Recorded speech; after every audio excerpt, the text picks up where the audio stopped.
आजमगढ़ महाराजगंज थाना क्षेत्र में युवक की हत्या का पुलिस ने खुलासा किया है। अभियुक्त को गिरफ्तार कर जेल भेज दिया गया है। हम आपको बता दें कि पूरी घटना प्रॉपर्टी को लेकर हुई थी। अभियुक्त ने बताया कि अभियुक्त के पिता शीतला प्रसाद मिश्रा ने मृतक प्रभात मिश्रा की मां पे 2.5 हिस्सा जमीन रजिस्ट्री कर दिया तथा हाल में ही एक जमीन के सुलह होने पर प्रभात मिश्रा के परिवार को 10 लाख रुपए मिले थे तथा अभियुक्त को कोई रुपया नहीं मिला था। अभियुक्त चोरी छिपे कटहल तोड़ने गया था। जलती हुई टार्च की रोशनी देखकर मृतक वहां आ गया तथा दोनों के बीच में कहासुनी हो गई। अभियुक्त ने सोचा कि सभी भाइयों में मृतक एक ही इकलौता वारिस है, इसे खत्म कर दिया जाए तो ठीक रहेगा और अभियुक्त रामचंद्र मृतक के ऊपर ईंट से प्रहार कर दिया, जिसकी उसकी मौके पर मौत हो गई। पुलिस ने उसे गिरफ्तार हुआ हत्या के मामले में। क्या था मामला और किस तरह से गिरफ्तारी हुई है? देखिए, थाना महाराजगंज में 5 तारीख को एक सूचना मिली थी कि शाम में एक जो लड़का है प्रशांत मिश्रा नाम का, करीब 20 वर्ष के आसपास उसकी उम्र है, वो अपने दादा के घर से अपने घर पे निकला था और उसके बाद में फिर रास्ते में गायब हो गया। इसकी तत्काल जो थाना प्रभारी के द्वारा घटनास्थल का निरीक्षण किया गया और उसमें गुमशुदगी दर्ज की गई। अगले दिन जो प्रशांत मिश्रा हैं, उनकी जो डेड बॉडी है उनके पुराने घर के जो वहीं घर के पास में ही है, उसके हाथे में बाउंड्री वॉल के अंदर पे मिली और उसके बाद में इसमें 2 लोगों के खिलाफ में वाइसवा में जो तहरीर प्राप्त हुई थी। एक कृष्ण चंद्र मिश्रा हैं और दूसरे हैं कृष्णमणि मिश्रा, जो कि जमुना प्रसाद के ही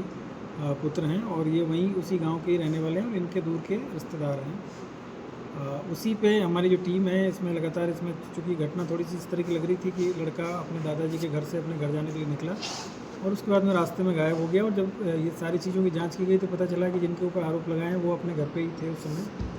तो थोड़ा सा इसमें संदेह हो रहा था कि घटना में हो सकता है कोई और लोग भी शामिल हो। हम लोगों ने इसमें जो भी विधिक प्रक्रिया है उसको अपनाते हुए पहले इसको मुकदमा पंजीकृत किया गया, उसके बाद में इसमें टीमें गठित की गई। पोस्टमार्टम रिपोर्ट है, उसमें भी जो कॉज ऑफ डेथ है वो ब्लंट ऑब्जेक्ट इसमें आया था। तो उसके बाद में जो जाँच पड़ताल की गई तो इसमें जो मृतक हैं प्रशांत मिश्रा, उनके जो चाचा हैं रामचंद्र मिश्रा, इनका इसमें नाम प्रकाश में आया है और जब इनसे संदेह के आधार पर जब उन्हें पूछताछ किया गया तो फिर इनके द्वारा जो जुर्म है उसका इन्होंने इकबाल किया और इन्होंने ये बताया कि जो इनके जो पिताजी हैं, मतलब जो मृतक हैं उनके जो दादा हैं, उसके द्वारा जो मृतक को काफ़ी प्यार वो करते थे, तो कुछ इनको ये लग रहा था कि उनके जो दादा के नाम पे जो प्रॉपर्टी है वो भी इनको मिलने वाली है और पहले भी जो दादाजी ने, इनके जो माँ हैं, जो मृतक की माँ है, उसको कुछ ज़मीन अपने छोटे भाई की जो ज़मीन थी, जो कि पहले इनका कोई पैसे का लेन देन था, तो उसमें इसकी माता के नाम पे ज़मीन करा दी थी। तो इसको ये रहता था कि जो मृतक है वो 3 भाइयों में एक अकेला लड़का था, बाकी इनके यहाँ पे लड़कियाँ हैं। तो इसको ये लगता था कि जो सारी ज़मीन है जो दादाजी के द्वारा इस लड़के के नाम पे कर दी जाएगी तो मुझे कुछ नहीं मिलेगा। और एक इनका और एक ज़मीनी विवाद किसी थर्ड पर्सन से चल रहा था, जिसमें कि मृतक के पिता के द्वारा जो केस है उसको वापस ले लिया था कोर्ट से, उससे समझौता कर लिया था और इसको ये संदेह था कि उस जो इन्होंने जो कॉम्प्रोमाइज़ किया है उसमें भी इन्होंने पैसा लिया है करीब 10 लाख रुपए, जिसमें से भी इसको हिस्सा नहीं मिला। तो इन्हीं सब चीज़ों के दिमाग में उसमें चल रही थी। इसी के उसमें इसने जैसे ही जो मृतक है जो अपने दादा के घर से निकला है तो ये पीछे पीछे आया और उसको बहका के और जो पुराना इनका घर था वहाँ पे ले गया और वहाँ ले जाके इससे सारी चीज़ों के बारे में जानकारी करना चाहा। जब लड़के ने बताने से मना किया तो फिर इसने उसको पीटा और पीटने के बाद में उसने भी प्रतिरोध किया, तो उसी दौरान फिर इसने वहीं से जो ईंटा जो पड़ी हुई थी उसको निकाल के और उसके ऊपर प्रहार किया